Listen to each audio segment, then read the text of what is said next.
في إبسشا Addan Baasu Barbaaddan ragaa qabatamaa yoo qabaattan viidiyoo maayikii yoo qabaattan viidiyoo natti ergaa hin rakkatinaa hin cinqaminaa hin dararaminaallee hin azzabaminaallee uf hin cinqinaa diqqollee Ibsisha Anatu bilbilaan dhaaba ibsaan Faransaay jira yoo mara jabaatte ammoo baaboo jansan keessa Faransaay dhaqee gura isaa qabee taphisiisa mucayyoo namtuu jaalani gura isaa qabee gaafa viidiyoo naa ergite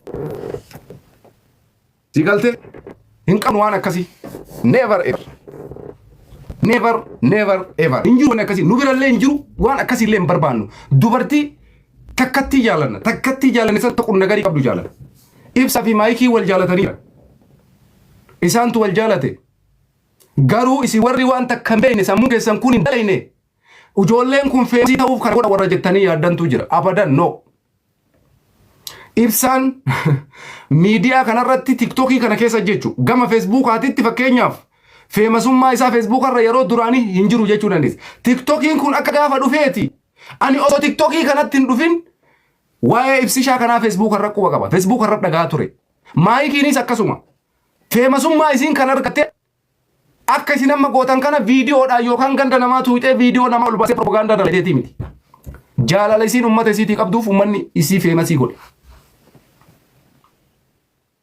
jaalala isiin ummata isii biraa qabduuf ummanni Oromoo feemasii godhe malee viidiyoo wayii qabaattee maarree qabaatteetii miti wallahi isii kakadha sabboona maarree jettanii maarree jettee obboleesso lakkoota kiyya kunoo Profeesar Ahmed Cululleedhaan yoo maayikii rakkinni akkasii qabaatte ibsaa nutu isinirraa dhaaba maratinaan cinqamina samiin tuqina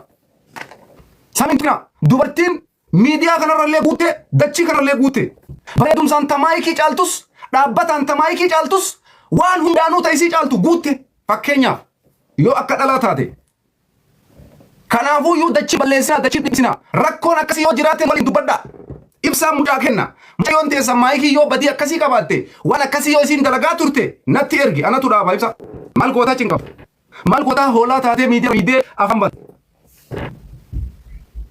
kottu birrii 50 nyaadhu viidiyoo naa ergi viidiyoo sanuu yuu tolaati mallaqa nyaatteeti bara viidiyoo ka ergitu ana qofatu laala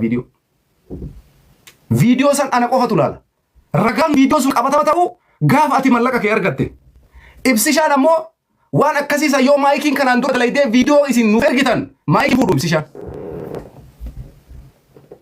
isinii galaa dubbiin maal jettan kanarratti yaadni keessan maali dhugaa sitti hima kun fuudhu akka namni gadi yoo isin akkas godha yoo Ibsishaan maarree dhiise ani akkas ta'a badiin jiraanaa badii irratti nama deeggaru kamuu hin jiru nama badii qabu nama kamiifuyyuu harka na cabacabuun balleessaadha bakka isiinis carraa bareeda barbaaddi innis carraa bareeda barbaada jaalala isaan lamaan jidduu jiru jaalala miidiyaatii wal jaalatan waan biraa wajjin hin dalayne ijoolleen kun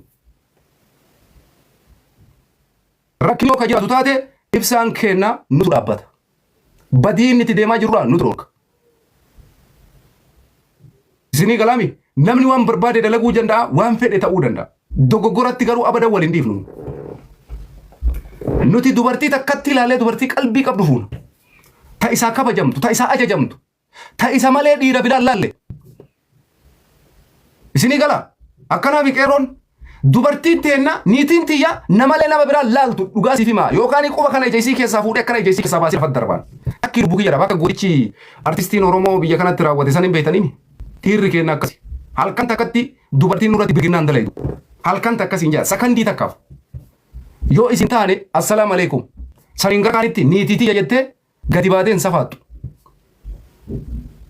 dhugama jirtu isinitti maafii heek dhugaan jirtu adii siif himaa jira baran dhiirummaa akkasii tunu keessa jira onnee kennatu akkasii jaalattu na waliin teetti osoo na jala jirtu ammoo badiin dalaydu yagutoo miti jaartiin nama hallanyaadha addunyaa kanarratti dhiira da'iifa jechuun kan quraanni rabbiillee dubbate kan ayata rabbiitillee dubbate dhiira osoo jaartiin isaa jalatti zinaa dalaytu jaartii isaa waliin jiraatu quraanni rabbiillee hin abaare dhiira akkasii dayyuus jedheen minal dayyuusiin jedheen abbo maal jettan dhiirri gadheen dachii baalee keessatti hin dhalanne sin dhalattus amma boodas maakii nuti qulqulluudhaan beeyna jaalala guddaa isii qabna jaalala amma isin jettan propagandaa isin ooftan kanaa miti jaalala qulqulluu isii qabna isii saba isii jaalateef qulqullummaa isii qabna garuu yoo Ibsishaadhaaf badii akkanaa mucayyoon yoo qabaatte natti ergi obboleesso viidiyoo isii natti ergi birrii 50 nyaadhu Viidiyoo isii ana qofatu laala. Anatti aan ibsishatu laala. Arguun amanuudhaa jedha uummanni Oromoo. Viidiyoo Photoshoppii yoo taates ni beeyna nu bareechine. Isin dura miidiyaa kana ture akka keessanarra miidiyaan jalqabne.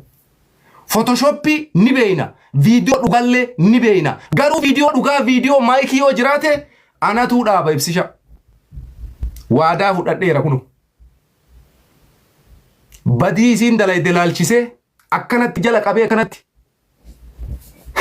ija isaatitti argisiisee jechuu barra. Jettee miti kun. Dhiirummaa yoo qabaattan waan akkasii godha. Kunoo amma asiin foloo na godhadha. Foloo na godhadha. Na ergaa viidiyoo. Birrii 50,000 teessan fudhadha. Si galte birrii 50,000 fudhadhu. Wallahi dhugaa siin jedha. Birrii 50,000 Itoophiyaa fudhadhu.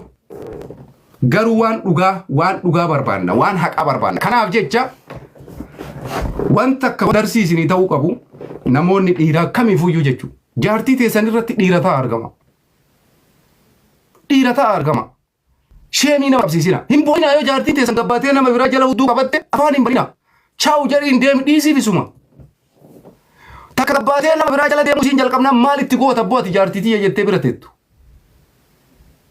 Namni bar jaartii namaa yaggutoo jaartii ofii yaggutoo kennatu hin jiru addunyaa kanarratti. Dhiira akkasii dayyuu san ta'ina. Please.